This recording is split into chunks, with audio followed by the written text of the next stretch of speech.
Alhamdulillah. Wassalatu wassalam ala nabiyyina Muhammad. Assalamu alaikum wa rahmatullahi wa barakatuh. On se retrouve aujourd'hui, Inch'Allah, pour débuter donc cette série de cours sur le fiqh, la jurisprudence de tous les sujets liés à la famille, ce qu'on appelle fiqh al-usra en arabe. Et on va débuter aujourd'hui, Inch'Allah, en parlant du mariage. Premièrement, donc, on va définir comment on va faire ce cours, quelle est en fait la manière qu'on va procéder lors de ce cours-là, car sans aucun doute, chaque cours, il a une méthodologie qui lui sied, et il convient qu'au début du cours, on montre justement, ou plutôt on fasse un signe pour que la personne comprenne ce à quoi elle doit s'attendre lorsqu'elle écoute cette série de cours ou elle suit cette série de cours.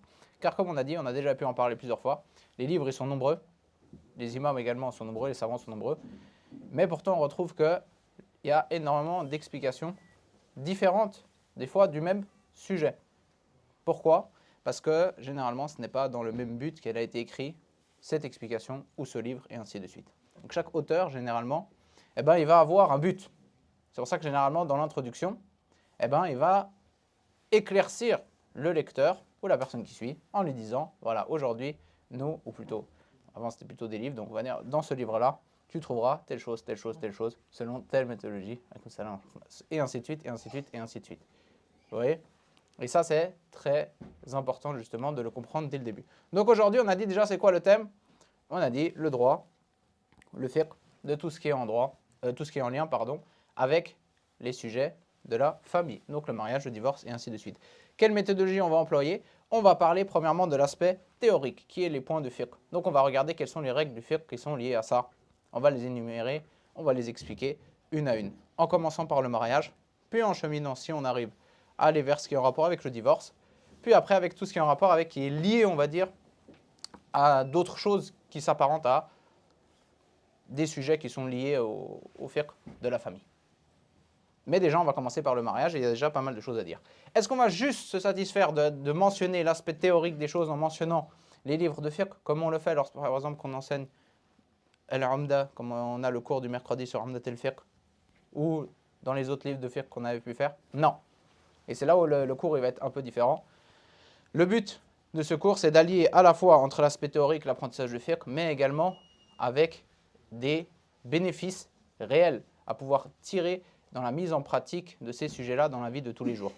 Et cette chose-là, donc, ça va être tiré d'un grand nombre de recommandations que d'une manière générale, les imams et les savants, ils adressent lorsqu'ils parlent de ce sujet-là, et également à ma propre expérience que j'ai personnellement dans ce sujet-là, parce que comme vous le savez, pour beaucoup d'entre vous, depuis un certain nombre d'années avec l'imam Farsan, on fait de la médiation dans le domaine justement des conflits familiaux. Et là maintenant, on a un centre dédié à cela, qui s'appelle Unité et Dialogue. Et donc, à travers ces, on va dire, années où j'ai pu travailler là-dedans, je me suis aperçu d'un certain nombre de choses. Et de manière générale, de toute façon, les différentes problématiques ou les différentes choses qui reviennent par rapport à ça, elles sont très souvent les mêmes. Donc, c'est par rapport à cela qu'on va s'axer pour mentionner ces différentes choses, les différents bénéfices que l'on peut tirer de tous ces points-là que l'on peut tirer. La première chose, on a dit, on va traiter le mariage.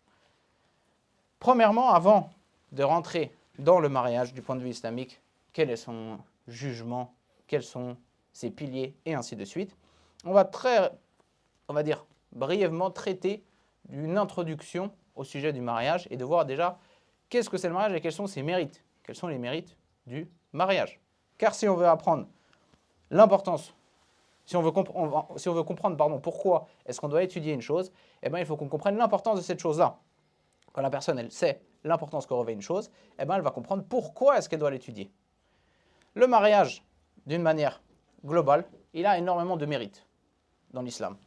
Et il n'y a aucun doute au sujet de cela. À un tel point qu'on peut dire que c'est une chose carrément qui est de notoriété publique. Que la plupart des musulmans, ils savent que le mariage est une chose bonne.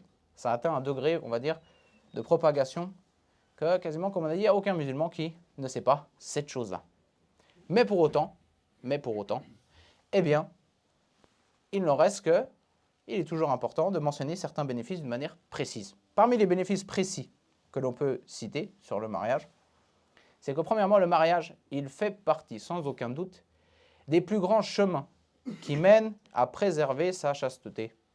Et le fait de préserver la chasteté, c'est une chose qui est demandée dans la religion. C'est pour cela qu'Allah Azza wa Jal, il nous dit dans le Coran, mariez les célibataires et les gens de bien, donc parmi vos servants et servantes. S'ils sont pauvres, Allah les enrichira par sa grâce. Donc dans Surat An-Nur, Allah Azza wa Jal, il nous justement enjoint à quoi? À justement marier les gens célibataires parmi les gens de bien. Pourquoi? Parce que comme on a dit, sans aucun doute, le fait de les marier, ça sera la plus grande voie que l'on pourra ouvrir à fermer la porte de l'interdit qui est le fait de se fréquenter hors mariage et de commettre la fornication. Donc ça déjà, c'est une chose très claire. Et le prophète sallallahu alayhi wa sallam, il l'a dit dans un hadith authentiquement rapporté par Bukhari et Muslim, il a dit de manière très claire, on va dire, où il a dit donc justement, celui qui se marie, quiconque se mariera d'entre vous, aura certes préservé sa chasteté. Donc là, on voit que le lien entre le mariage et la préservation de la chasteté, il est clairement établi directement par le hadith du prophète sallallahu alayhi wa sallam. Donc il n'y a aucun doute sur le fait que ça fait partie des plus grands chemins, des plus grandes voies qui mènent à justement fermer cette porte vers un des plus grands interdits, comme on va revenir là-dessus d'ici quelques minutes. Également parmi les choses, la deuxième chose que l'on peut citer, la première chose on a dit fermer la porte à l'interdit. Deuxième chose, obtenir une forme de tranquillité et de sérénité dans sa vie. Car justement, Allah nous dit que dans le Coran, dans Surat Ar-Rum, il nous dit parmi les signes d'Allah, il y a le fait qu'il a donc créé de vous, pour vous, des épouses. Afin que quoi? Vous trouviez justement la tranquillité auprès d'elles et il a mis entre vous de l'affection et de la miséricorde. Donc sans aucun doute, on voit ici que Allah Azza wa Jal, s'il a créé cette chose-là, la parité donc entre l'homme et la femme, et le fait que justement ils vont l'un avec l'autre, et qu'ils se marient et ainsi de suite, c'est afin d'obtenir une chose qui est quoi? Une tranquillité auprès de ces épouses-là. Donc de ça, on en comprend que le mariage heureux, le mariage réussi, qui chemine sur des bonnes voies, on va dire, enfin des bons piliers, des bonnes bases islamiquement parlant, et bien sans aucun doute, c'est un chemin qui mène à quoi? Qui mène à la tranquillité dans la vie d'ici-bas, et la sérénité aussi également dans la vie d'ici-bas. Également parmi les choses, d'une manière très concise, la troisième chose que l'on va citer, on va s'arrêter là parce que le but c'est pas de faire un cours que sur les mérites du mariage. Parmi la troisième chose que l'on peut citer, une chose également qui est extrêmement connue, qu'on est de la plupart des gens, le fait que celui qui se marie, il accomplit la moitié de sa foi, ou il remplit plutôt la moitié de sa foi. Et ça, le prophète sallallahu alayhi wa sallam, il a dit si quelqu'un d'entre vous donc se marie, il a accompli la moitié de sa religion, qu'il craigne donc Allah pour la moitié qu'il reste. Donc cette chose-là, pourquoi est-ce que le prophète sallallahu alayhi wa sallam, il a utilisé cette parabole-là, ou plutôt cette manière d'exprimer cette chose-là, que ça représentait la moitié de la religion? Parce qu'en réalité, comme on a dit, parmi les choses qui vont nous faire obtenir la sérénité dans sa vie d'ici-bas, dans notre vie d'ici-bas, il y a le fait de se marier. Et ça va impacter notre vie de tous les jours dans tout ce qu'on fait. Une personne qui est apaisée, qui est sereine, sans aucun doute, ses actes d'adoration, eh ben, ils sont bien meilleurs qu'une personne qui est tourmentée.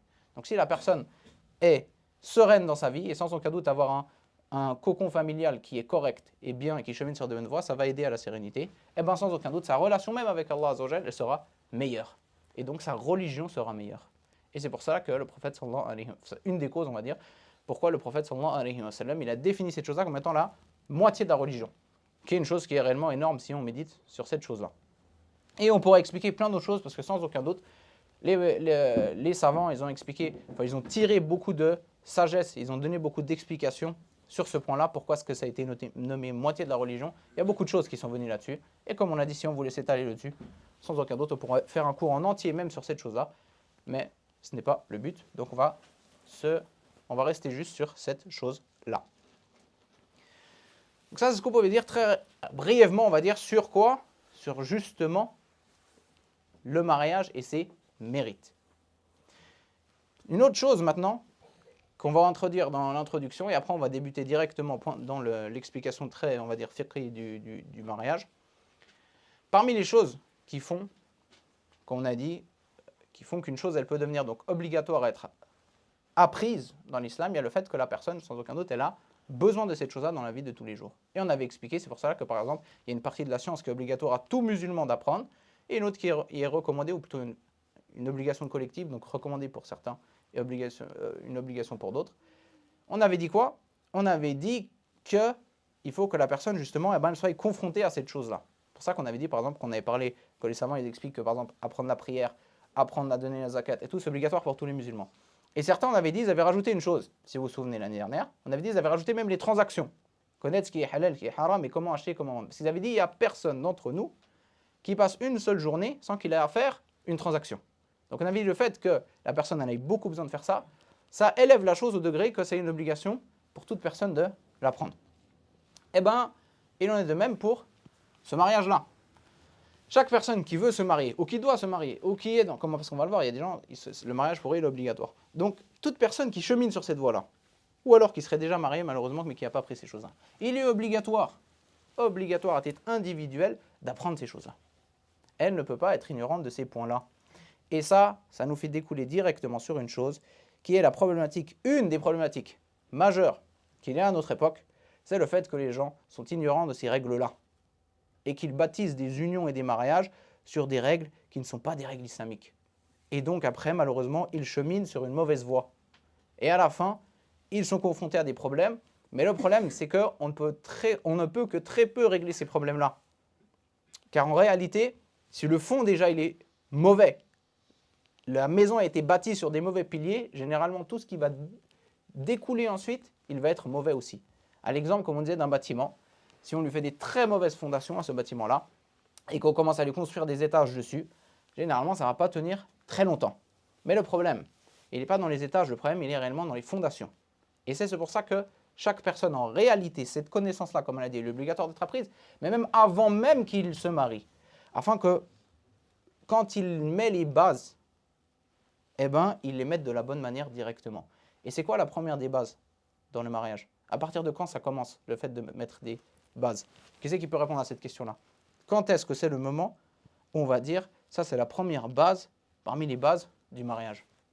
Et c'est même le premier chapitre qu'on va voir après le jugement du mariage. C'est le premier chapitre qu'on va voir dans ce grand chapitre qui est le chapitre du mariage. Le choix de la personne. C'est pour ça que la première chose que l'on va voir, le premier chapitre que l'on va voir, c'est el-khitba.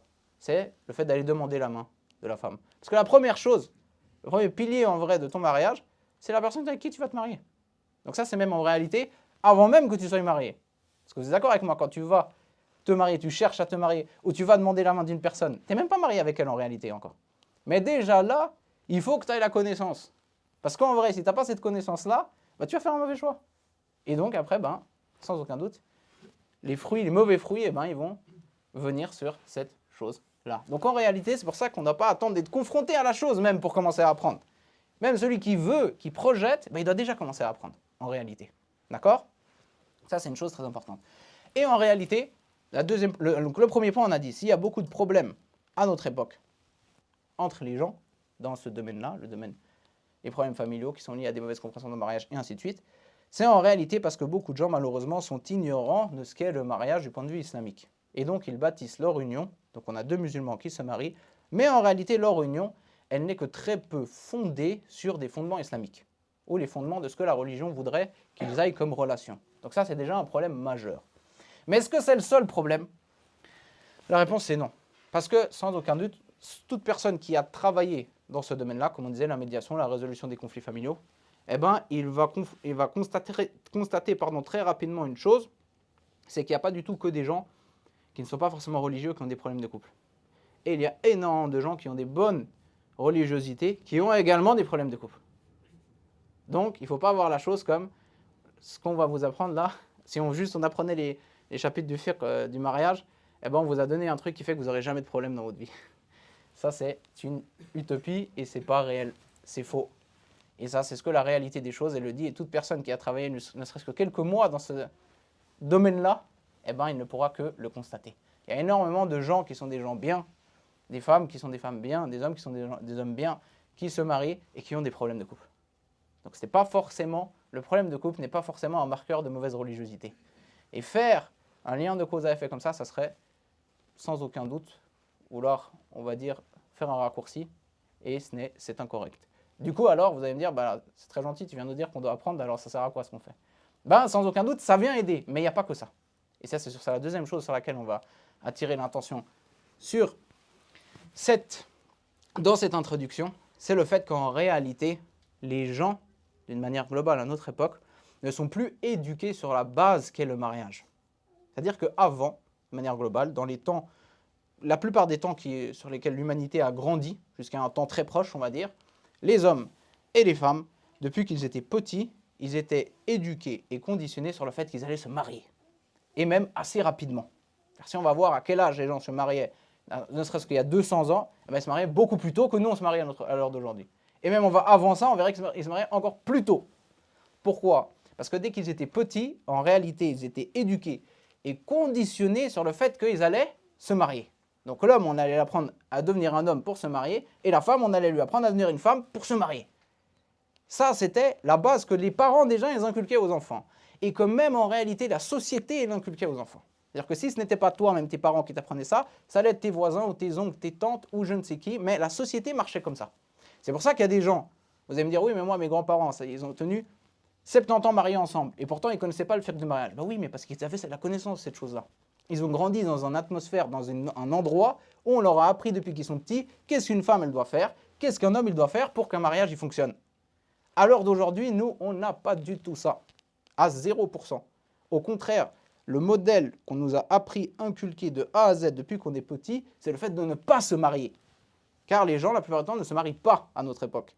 Et donc tout ce qui tourne autour de ça, toute l'image qui a été bâtie de la relation de l'homme et la femme à notre époque, ce n'est pas le mariage.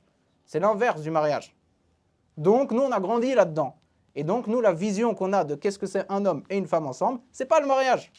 Et on n'a pas été, depuis qu'on est petit, formaté pour se marier. Donc quand on arrive et on veut se marier, généralement, on n'a pas les codes de la chose. D'où le fait qu'il y a des gros problèmes qui arrivent. Et d'où le fait que justement, il faut qu'on s'éduque et qu'on rattrape cette chose-là pour faire des efforts et qu'on soit prêt, que ce soit du côté des femmes ou des hommes, lorsqu'on se marie, pour pouvoir assumer cette chose-là. Car en réalité, celui qui bâtit son mariage en voyant le mariage comme si c'était juste une relation de couple simple, comme deux personnes qui se mettent ensemble comme ça, il n'a pas compris ce qu'est le mariage. Car ce sont deux choses extrêmement différentes que d'être en couple avec une personne et de se marier avec une autre personne. Ça a des objectifs différents, ça a des manières de se comporter qui sont complètement différentes, et ce n'est pas les mêmes codes. Donc ça, c'est très important. Et ça, on l'a dit, toute l'humanité, à la base, fonctionnait de cette manière-là. Car en réalité, comme on l'a dit, ce que les versets dans le Coran où Allah nous interdit la turpitude, la fornication, ces versets-là, en réalité, ils ont été descendus dans tous les livres qui ont été révélés par Allah Azzawajal. Il n'y a pas un livre qui a foulé cette terre qui a été envoyée par Allah Azzawajal sans que, en réalité, dans ce livre-là, on retrouvait qu'Allah interdisait la turpitude et la fornication. C'est pour ça que si vous allez chez les chrétiens, dans les 10 commandements, il y a le fait de ne pas forniquer. Si vous allez dans l'équivalent chez les juifs, qui sont les 7, je ne sais plus comment, mais c'est les 7 commandements, pareil aussi, il y a le fait de ne pas forniquer. Et chez nous, également, il y a cette chose-là. Parce que, c'est pour ça que certains parmi les mufassiroun, dans le verset dans Surat Al-An'am, à la fin de Surat Al-An'am, justement, Allah, le verset 151, où il nous parle justement des plus grands interdits. Certains parmi les mufassiroun, ils ont mis un waqf. C'est quoi le waqf? C'est qu'on s'arrête dans le verset, on marque un temps. Ils ont mis un waqf justement qui est recommandé entre chaque ordre qui vient, parmi ces commandements divins en fait qu'Allah avait. Il dit ça c'est une ishara, c'est un signe, on va dire un petit chose pour renvoyer, à cause de ces trucs-là en fait, ils ont été révélés de cette manière-là dans tous les livres qu'Allah a envoyés. Que tous ces interdits, ils sont venus de la même manière, chez tout le monde. Que ce soit les chrétiens, les juifs ou tout livre qui est venu sur la terre. Et ça, en réalité, c'est extrêmement important de le savoir. Parce qu'on comprend une chose, c'est que le mariage, c'est une sunna humaine. Ce n'est pas juste une sunna chez les musulmans. Jusqu'à il n'y a pas très longtemps, tous les humains faisaient ça. C'était un truc qui était unanime chez tous les humains de toute la terre. Jusqu'à que, malheureusement, viennent certaines choses qui changent cette norme-là. Mais il ne faut pas croire à notre époque, maintenant, c'est l'inverse. C'est les musulmans qui sont montrés du doigt parce qu'ils se marient. D'accord? Et de l'autre côté, en plus de ça, on vient nous vendre tous les jours, matin, midi, soir, la soi-disant identité judéo-chrétienne des gens. Mais s'ils avaient vraiment une identité judéo-chrétienne en Europe, ils se marieraient ces gens-là. Parce que comme on l'a dit, la base chez les chrétiens, la base chez les juifs, c'est de se marier aussi. Donc en réalité, ça démontre juste que cette chose-là n'existe pas. Que malheureusement, ça n'existe pas l'identité judéo-chrétienne de l'Europe. Qui est, sans parenthèse à part, qui est une invention pure et dure. Parce que si même de relier judéo-chrétien dans un mot, c'est une méconnaissance de l'histoire complète. Parce que si vous cherchez juste dans l'histoire de l'Europe, on peut dénombrer plus de 80 épisodes où les Juifs ont été mis à mort en Europe. Donc ça a toujours été la guerre, hein, si jamais. Il y a plus que 25 fois où un État chrétien, chrétien oui, et européen, il a déclaré la guerre aux Juifs, il les a mis à mort, expulsés. Donc ça n'existe pas si jamais cette chose-là. C'est une nouvelle chose que des gens sont venus nous pondre pour dire il y a les méchants musulmans et il y a nous les judéo-chrétiens, l'un versus l'autre. Vous n'avez jamais été ensemble déjà, premièrement. Et deuxièmement, si on revenait à la base, eh ben, ces choses qui sont interdites chez nous et qui sont autorisées interdites et autorisées chez nous, elles le sont aussi chez vous aussi à la base. Si vous revenez à vos livres et à ce que vous appelez cette identité-là, et vous méditez dessus, vous verrez que c'est aussi interdit chez vous. Et que la plupart des choses qui sont donc halal chez nous et haram chez nous, c'est aussi halal et haram chez vous. Et que vous nous pointez du doigt, en fait, des fois vers des choses que vous aussi vous avez, en fait. Que juste vous n'appliquez plus, parce que vous avez perdu justement cette identité-là. Donc c'est un peu un paradoxe, cette affaire-là, au final. Mais pour refermer cette parenthèse-là, eh bien, qu'est-ce qu'on va dire? Ce mariage-là, eh ben, on a dit c'est une sunna en réalité qui est donc présente dans toute l'humanité à la base. Et donc ceci faisait que, à la base, les gens étaient donc conditionnés, ils étaient éduqués sur le fait de se marier là, de se marier depuis qu'ils étaient petits. Et ça même en Suisse, ça existe. Ma propre grand-mère, elle m'expliquait que à l'école, quand elle était petite, ils avaient des cours sur comment tenir leur maison, les femmes encore. On leur apprenait comment tenir un foyer. Ça, c'est pas un truc très ancien, c'est ma grand-mère qui me raconte ça, vous voyez ce que je veux dire. Donc elle est encore vivante. On leur apprenait comment tenir un foyer, comment coudre, comment bien faire la cuisine, des trucs comme ça. Alors qu'à notre époque, on dit ça. Wow. Ça fait une guerre pour ça. Pourtant, c'est eux-mêmes dans leur pays, il y avait ça. Ici, chez nous, il y avait ça. Donc c'est pas si lointain que ça. Et donc ça faisait que, ben, évidemment, les gens, depuis qu'ils étaient petits, on leur disait, bah, tu vas devoir faire ça, et l'homme aussi, toi, tu vas devoir faire ça. Et ben, du coup, naturellement, ça se rencontrait et ça marchait. Or, à notre époque, il n'y a plus ça. C'est chacun est libre, chacun fait sa vie, et ainsi de suite. Et donc, on ne peut pas bâtir là-dessus. Donc, en réalité, la première chose pour avoir un mariage heureux, c'est de revoir les fondements même sur lesquels on se marie. Et les fondements même de qu'est-ce que le mariage, selon l'islam. Et même selon les autres religions, même ça pourrait marcher, comme on l'a dit, parce qu'ils avaient les mêmes choses à la base. Mais nous, on parle de cette chose-là. Donc ça, c'est extrêmement important. Et c'est sur ça qu'on va clôturer donc l'introduction de ce cours et qu'on va débuter la première des choses que l'on va voir, qui est le jugement purement donc fiqhi de se marier. Premièrement donc, le mariage, les savants, ils ont divergé sur le jugement de base du mariage.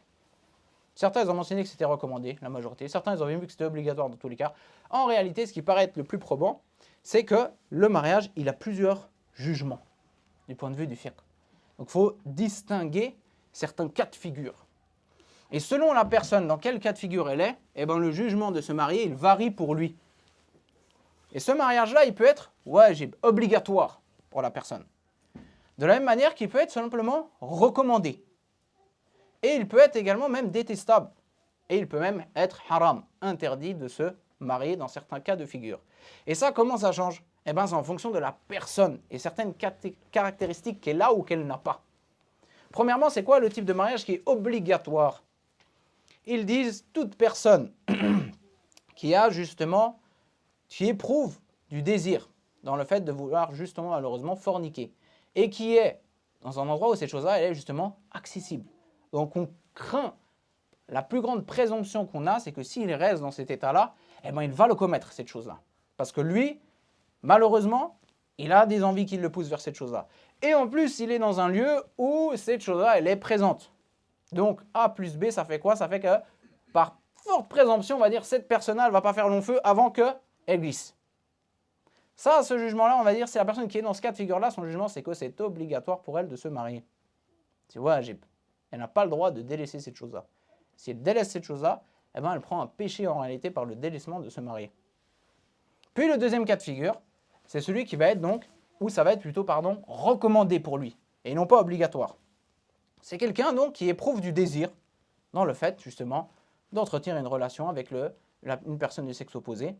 Mais la différence, c'est quoi? C'est qu'en réalité, il n'a pas de crainte ou on ne pense pas d'une manière, on va dire, probante, qu'il puisse tomber dans une relation interdite. D'accord? Donc on va dire par exemple, la personne, elle a envie sans aucun doute de se marier. Par exemple, un homme, on va prendre un exemple, il a envie de se marier, il a envie de fréquenter une femme, il a envie de faire tout ce qu'il pourrait faire avec une personne du sexe opposé, et ainsi de suite. Mais il habite par exemple dans un endroit où les gens ils sont très pieux, où les portes elles sont quasiment toutes fermées vers cette chose-là. Et donc c'est quasiment impossible, on va dire, à presque 80 ou je ne sais combien de pourcents, qu'il trouve quelqu'un même pour pouvoir faire de la fornication. Là, on va dire dans ce cas de figure-là, ce n'est pas obligatoire pour lui, c'est recommandé. Parce que l'aspect de tomber dans le péché, il est très lointain. C'est ce qu'ils vont appeler en arabe l'ihtimal ba'id. Donc en gros, c'est un ihtimal qui est lointain. Donc on va pas bâtir des jugements sur cette chose-là qui est entre guillemets un peu pas trop présente. Donc là, on dirait c'est recommandé à cette personne-là. D'accord? Maintenant, pour qui ça peut être détestable et pour qui ça peut être interdit? Parce que peut-être il y a des gens ils vont se dire mais c'est un peu bizarre. Tu viens de nous dire que le mariage c'était un bien dans l'absolu, qu'il y avait des mérites, que c'était la sunna de toute l'humanité, et ainsi de suite. Puis tu nous dis maintenant c'est détestable, voire interdit de se marier dans des cas. Ça fait un peu pas sens. Mais vous allez voir qu'en réalité, ça fait tout à fait sens. Ils vont dire, premièrement, celui pour qui c'est détestable de se marier, ils vont dire c'est celui qui a en réalité en lui des caractéristiques, que ce soit comportementales ou même physiques, qui font que s'il se marie, l'autre personne, elle va être mise dans une difficulté. Mais là, on parle d'une difficulté donc qui est surmontable, mais qui est quand même une difficulté. Mais cette personne-là, malheureusement, elle a besoin de se marier quand même, pour les raisons qu'on a citées auparavant. Donc lui, on va lui dire c'est détestable. On ne va pas dire c'est interdit de se marier, mais on va dire c'est détestable de se marier dans son cas de figure. Si par contre, ces caractéristiques mauvaises qu'il a, elles atteignent un degré qui est trop fort, où vraiment l'autre personne, elle ne peut pas vivre comme ça. C'est impossible. Ou même on craint un grand mal de l'autre côté, parmi les gros problèmes qui peuvent arriver. Là, on va dire dans ce cas de figure-là, c'est interdit de se marier pour cette personne-là. Donc il y a des personnes qui ont des caractéristiques, que ce soit comme on a dit physiques, ou alors même dans leur comportement, qui sont très mauvaises. Et on sait pertinemment par exemple que s'ils se marient, qu'est-ce qui va se passer? C'est obligatoire qu'il va y avoir un mal parmi les grands maux qui va se greffer chez l'autre personne. D'accord? Une personne par exemple qui est violente, elle ne contrôle pas ses nerfs, on va lui dire, lui, toi, tu ne te maries pas. Parce qu'on sait pertinemment que s'il se marie avec une personne, forcément il va y avoir des conflits, car ce sont deux humains qui se marient l'un avec l'autre, donc forcément il y a des conflits, mais on sait que lui, il ne sait pas gérer ce conflit-là. Et qu'au contraire, lorsqu'un conflit arrive, il engendre un problème qui est énorme. Lui, on dira, toi, tu ne te maries pas. Lui, il doit se réformer. Et tant qu'il ne se réforme pas, en réalité, lui, on ne le marie pas. Ça fait partie des choses. Et également, en réalité, donc là, on a parlé des 4 grands jugements qu'il y a. En réalité, il reste un dernier jugement qu'on pourrait rajouter, le 5e, qui est le fait que ce serait juste autorisé. Ni c'est recommandé, ni c'est interdit, c'est autorisé, mubah. Il dit c'est pour celui qui, à la base, il a rien. Il a ni envie, ni rien, ni si, ni problème, ni machin. On va lui dire ça reste quand même permis. S'il se marie, tant mieux pour lui. Mais il n'est pas dans un cas de figure, on va lui dire c'est obligatoire, ou c'est recommandé, ou non, lui, il n'a rien. Parce qu'il n'a rien déjà à la base. Donc, on va lui dire, lui, fais comme tu veux en gros. C'est autorisé. D'accord? Donc ça, c'est la première chose que l'on pouvait dire, qui était donc les jugements, ou plutôt le jugement du mariage, lorsqu'on le décompose en, justement, du point de vue des jugements du fiqh. On lui apporte ces jugements du fiqh. Et comme on a dit, la base, c'est qu'il y a plusieurs jugements qui peuvent s'appliquer. En fonction de quoi? En fonction de comment est-ce que la personne elle est. Et quels sont ses besoins, et dans quelle situation elle est, et ainsi de suite. Selon ça, qu'est-ce qui se passe? Eh bien, on dira à la personne, soit c'est recommandé, soit c'est obligatoire, ou soit au contraire, ça peut être détestable, soit voire même interdit. Maintenant, on passe, premièrement, à la première étape du mariage. C'est quoi cette première étape du mariage? On a dit, c'est la demande de mariage. Parce que s'il y a mariage, forcément, il y a eu demande auparavant. Donc, c'est ce qu'on appelle en arabe al-khitba, avec un kasra sur le kha, et non pas al-khutba, qui est lorsqu'on monte sur le minbar. Ça. Là, ça s'appelle al-khitba. Donc, c'est quoi, premièrement, les différents cas de figure qu'il peut y avoir. Premièrement, est-ce que c'est autorisé, et ainsi de suite, d'aller demander ça prend le même jugement que ce qu'on a dit auparavant pour le mariage. Parce que sans aucun doute, le fait d'aller demander la main, c'est quoi? C'est le chemin qui mène au mariage.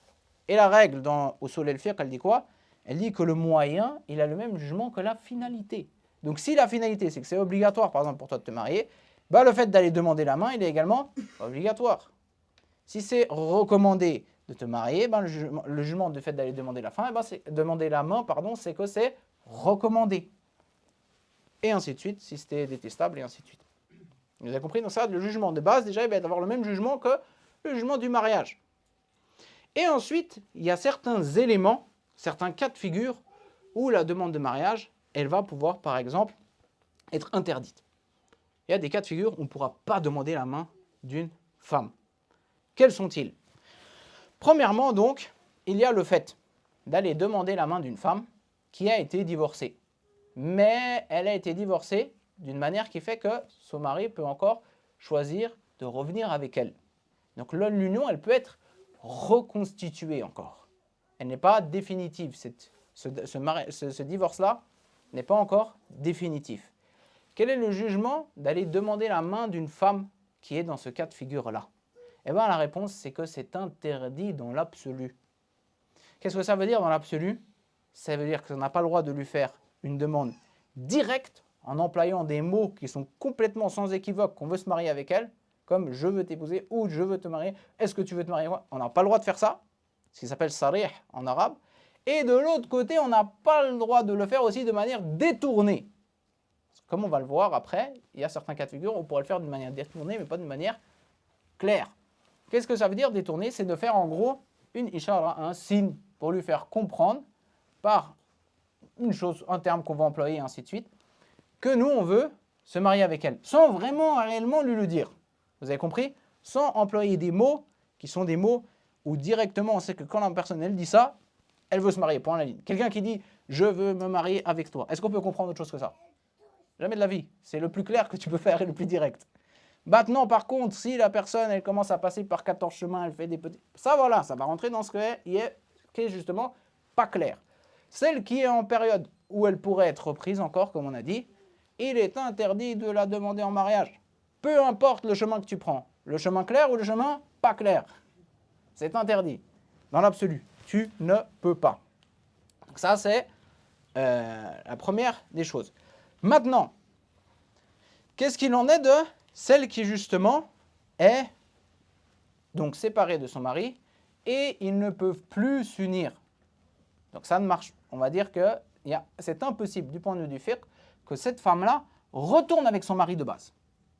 Quel est le jugement d'aller demander la main à cette femme-là si elle est encore dans cette période qu'elle doit donc observer après le divorce? Là, vous avez compris la différence entre le premier et le deuxième. Le premier, ils pourraient encore revenir ensemble d'une manière théorique, sans qu'il y ait un nouveau mariage ni rien. Ils peuvent revenir ensemble. Le deuxième, ils ne peuvent plus, pour différentes causes qu'on va expliquer dans le divorce. D'accord? Mais ils ne peuvent plus. Dans l'absolu, ils ne peuvent plus revenir ensemble. Donc là, on pourrait se dire, s'ils ne peuvent plus revenir ensemble, dans ce cas de figure-là, alors moi, je pourrais très bien aller demander la main de cette femme. Où est la problématique? Eh bien, la réponse, c'est que dans ce cas de figure-là, il est interdit d'aller lui demander, pareil, d'une manière, on va dire, claire. D'accord? Donc, si on lui va d'une manière claire, comme ça, on ne peut pas le faire. On ne peut pas lui dire, je veux me marier avec toi, de la même manière. Mais d'une manière détournée, est-ce qu'on a le droit de lui faire un signe pour lui montrer qu'on aimerait se marier avec elle justement après cette période-là? Eh bien la réponse c'est oui. Donc vous voyez la principale différence entre les deux. Le premier cas de figure, on avait dit dans l'absolu, on ne peut pas. Deuxième cas de figure, si elle ne peut plus retourner à son mari à cause des causes que l'on va expliquer après par la suite, on n'a pas le droit de lui le dire d'une manière claire. Mais si on lui le disait d'une manière détournée, eh bien c'est autorisé.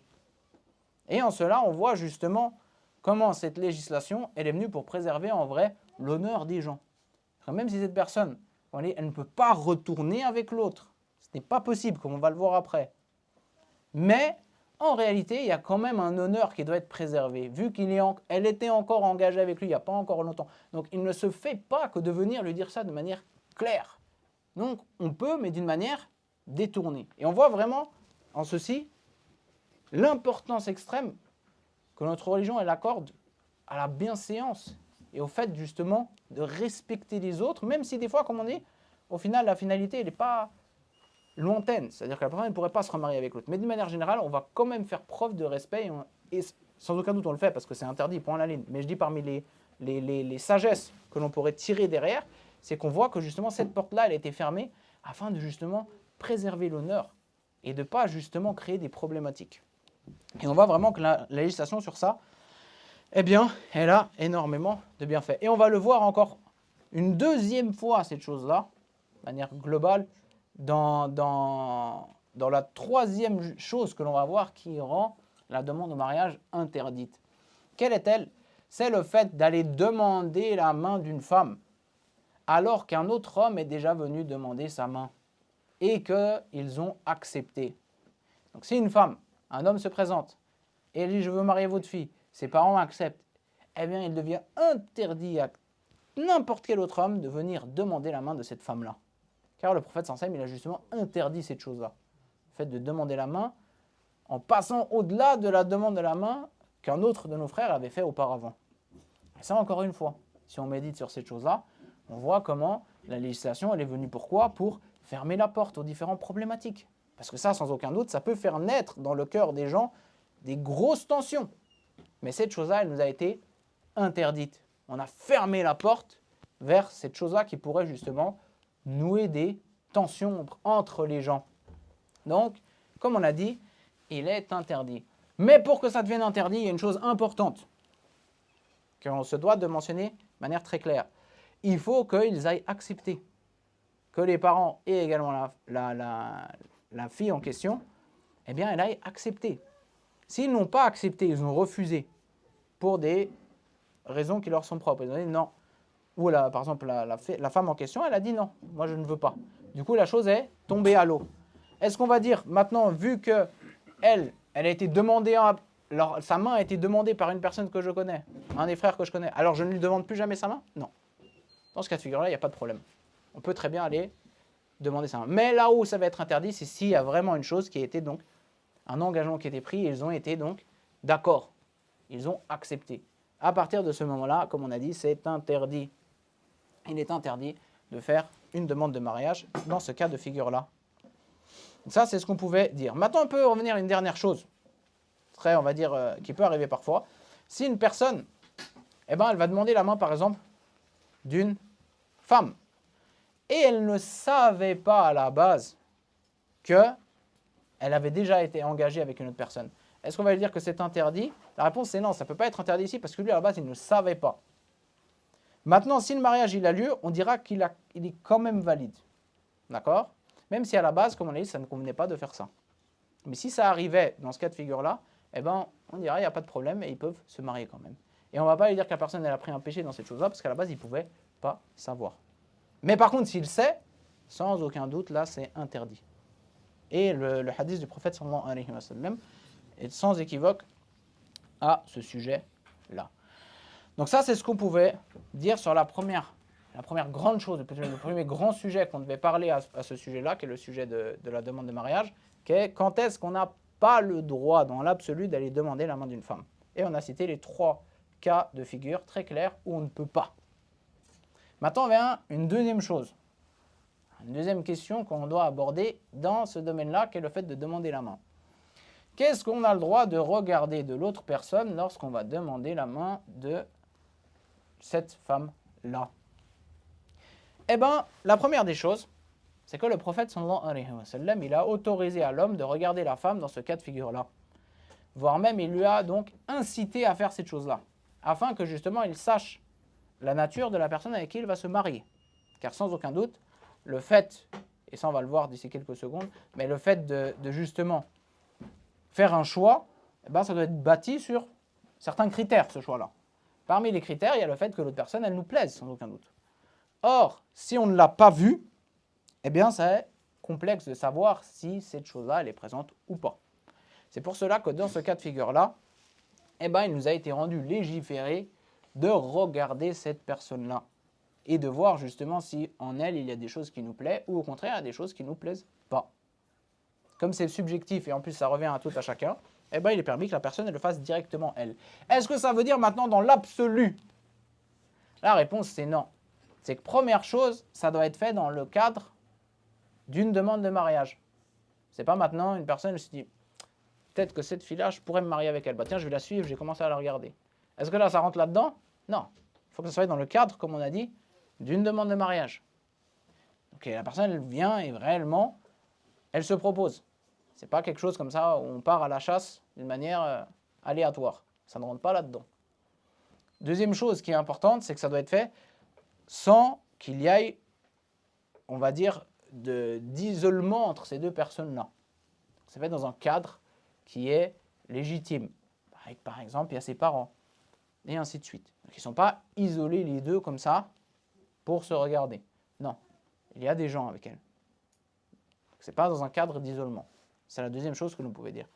Et ensuite, troisième chose, ça ne doit pas découler sur le fait que la personne, eh ben, son envie, elle grandisse trop fortement. Sa shahwa, elle soit trop, on va dire, stimulée par le fait qu'elle regarde l'autre personne. Parce que ça, sans aucun doute, ça va la faire tomber dans une mauvaise chose. Donc, il faut que la personne, elle se contienne. Et que ça doit être fait dans le cadre, on va dire, de que son œuvre, s'il soit retenu quand même. Ça, c'est la troisième chose qu'on pouvait dire. Maintenant, qu'est-ce qu'on peut voir? Et on a dit, donc, première chose, pour revenir sur cela, on a dit que ça doit être fait dans le cadre d'une demande de mariage et une demande qui est réelle, où on pense réellement que nous aussi, on pourrait aller au bout, et de l'autre côté, qu'eux aussi, ils pourraient dire oui. C'est-à-dire c'est vraiment dans un vrai cadre. C'est pas un truc au bol, on s'amuse à aller à gauche, à droite, regardez, ça c'est intéressant, ça pas trop. Non. Réellement, il y a une pensée prépondérante que le mariage, il pourrait aboutir. Après, si ça se fait pas, c'est autre chose. Mais on va dire, la base, c'est qu'il y a ça comme intention. Maintenant, donc, on arrive à la question fatidique. Qu'est-ce qu'on peut regarder chez l'autre personne? Ça, c'est donc ce sur quoi on doit justement expliquer un certain nombre de choses. La première chose qu'il convient de citer, c'est qu'à la base, si les fuqaha, ce qu'ils mentionnent, c'est le fait que la personne, elle doit regarder ce qui, d'une manière générale, apparaît des femmes. Et après, donc, ils vont expliquer ça d'une manière un petit peu différente d'une école à une autre. Mais d'une manière générale, si on devait, on va dire, un peu grossir le trait, ils vont dire, surtout ça c'est dans l'école hanbalite, le visage. C'est le visage de la femme. Pas ses cheveux, pas sa tête dans son entièreté, mais c'est le visage. Donc ce qui apparaît si elle découvre son visage, avec un voile. Donc ça c'est la première chose qu'on a le droit de regarder. Ils vont dire également, on peut regarder ses mains, également ses avant-bras, donc le poignet et ainsi de suite. Et ils disent aussi également parmi les choses qu'ils vont mentionner, le fait que la personne elle peut regarder donc les chevilles et le bas des jambes aussi. Et ils disent également même le cou et ce qui apparaîtrait du cou, il n'y a pas de mal dans cette chose-là. Mais quant au fait de regarder plus que ça, la réponse c'est que ce n'est pas autorisé. Et c'est pour cela que par exemple le fait de regarder la femme sans son voile absolument dans ce cas de figure-là, c'est-à-dire on enlève son voile, dévoilé complètement, le fait de la regarder dans ce cas de figure-là parce qu'on veut se marier avec elle, c'est interdit dans les 4 écoles de fiqh. Les 4 écoles, elles interdisent cette chose-là dans l'absolu. On n'a pas le droit de regarder une femme découverte, même pour se marier avec elle. Et ça, ils sont très clairs sur cette chose-là. Quant à l'avis de certains parmi les fuqaha contemporains qui disent qu'on peut regarder tout ce qu'on veut, et donc même les cheveux, et même peut-être même plus que ça, en réalité, c'est un avis qui est très isolé, qui est pris de la compréhension d'un texte très, on va dire, général, mais la base dans le usul al-fiqh, c'est qu'on ne prend pas un texte général et on l'applique comme ça dans toute sa généralité sans regarder les autres garde-fous, les autres interdits qu'il pourrait y avoir dans d'autres textes. Et sans aucun doute, les textes qui nous parlent des autres textes qui nous parlent de ces choses-là, de ce qu'on ne peut pas regarder de la femme et ainsi de suite, ils sont nombreux et ils sont clairs. Donc il ne faut pas maintenant traiter une partie des textes sans prendre en compte un certain nombre d'autres règles qui sont tirées. Donc le fait de dire qu'on pourrait tout regarder comme ça dans l'absolu, c'est un peu trop d'ouverture, on va dire. Et c'est un avis qui est très isolé et très faible chez la majorité des fuqaha et dans les 4 écoles, comme on a dit. Donc la réponse, c'est que est-ce qu'on peut regarder par exemple ses cheveux et on va lui dire dévoile-toi et ainsi de suite, et ainsi de suite. La réponse est non. Mais par contre, voir son visage, il n'y a pas de mal. Également, comme on a dit, ce qui en apparaît. Et de manière générale, ce qui en apparaît, de toute façon, ça sera des signes assez révélateurs pour voir de l'autre personne ce qu'on peut chercher. Savoir sa corpulence, savoir si elle est comme ça. Et le visage, comme ils disent, c'est la base de toute façon de la beauté. Donc sans aucun doute, si la personne elle veut juste voir si la personne lui plaît ou non, généralement avec ça, elle va quand même avoir des bons éléments pour savoir si oui ou non ça lui plaît. Donc la personne elle reste sur ça. Et il n'y a pas de mal à qu'elle regarde plusieurs fois.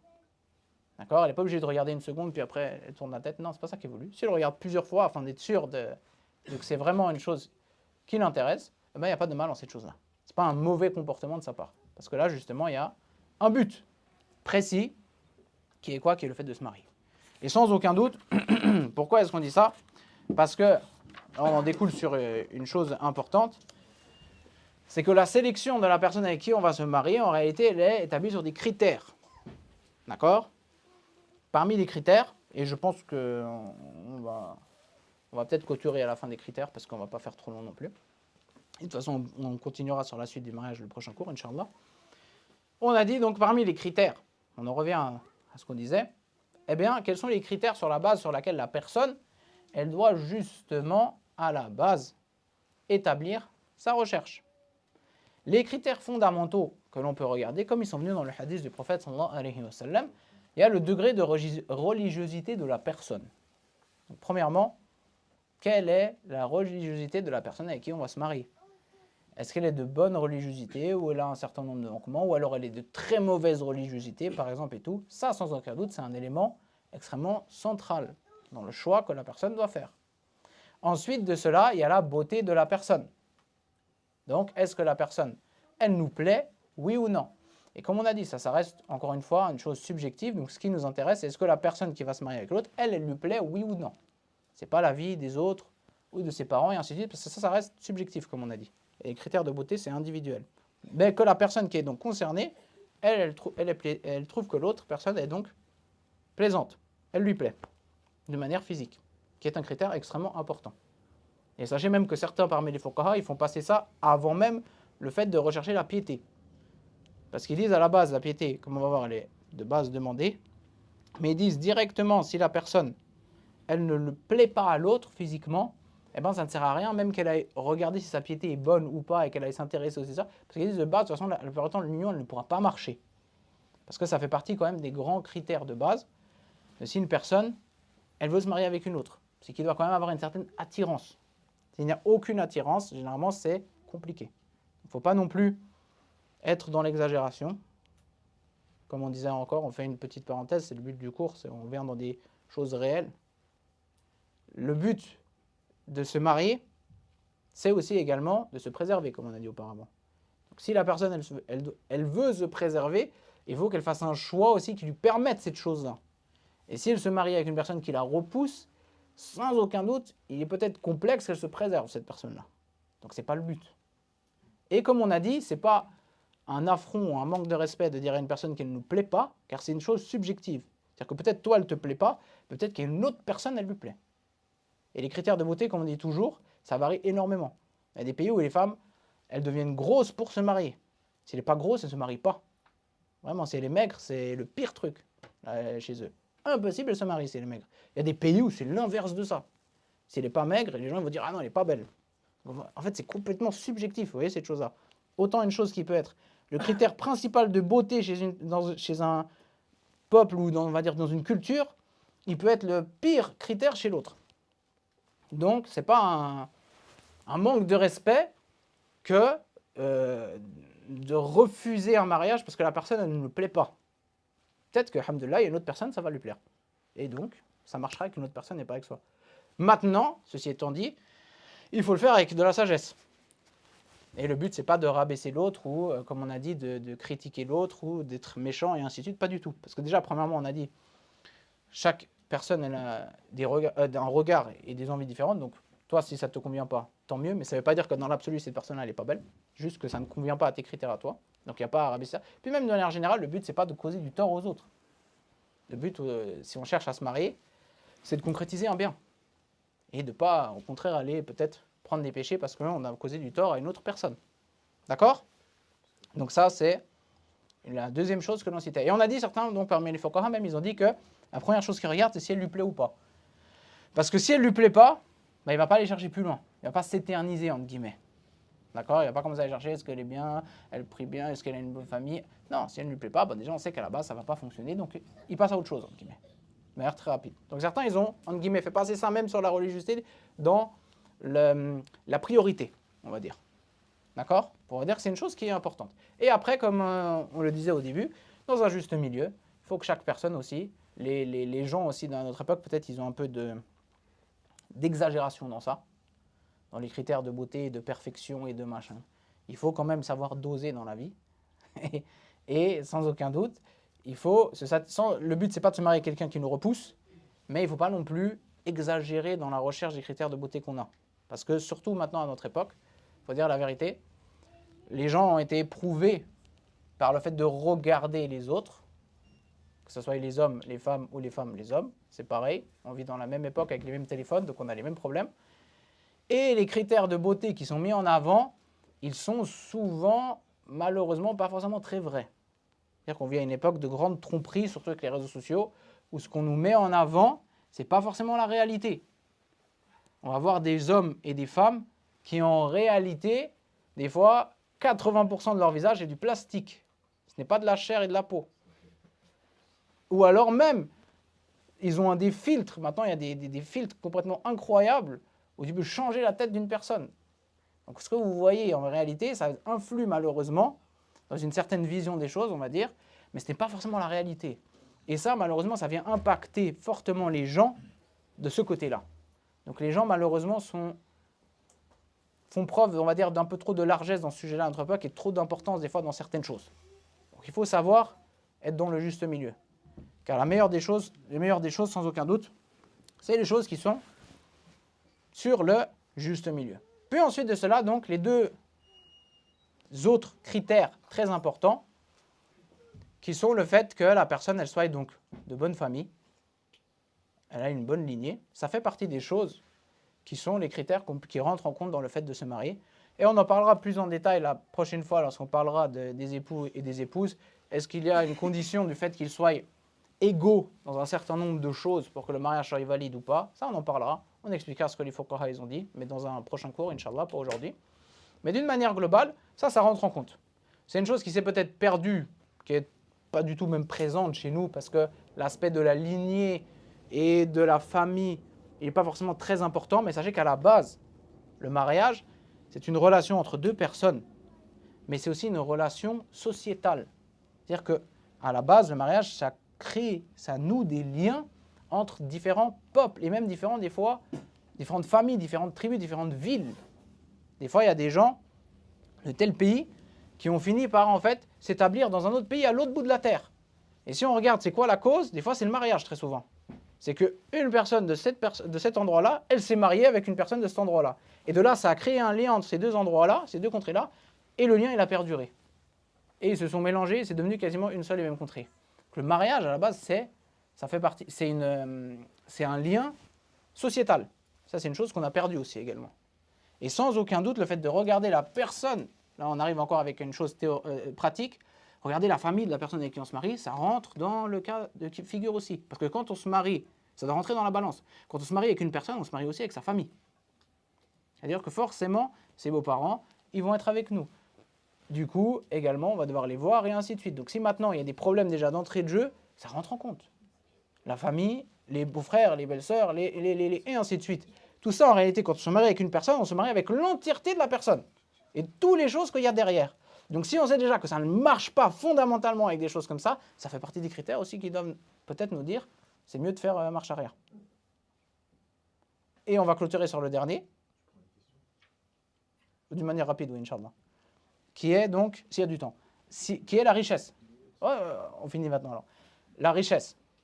Le fait de se marier par une personne parce qu'elle a des biens, ça rentre. C'est pas une chose mauvaise.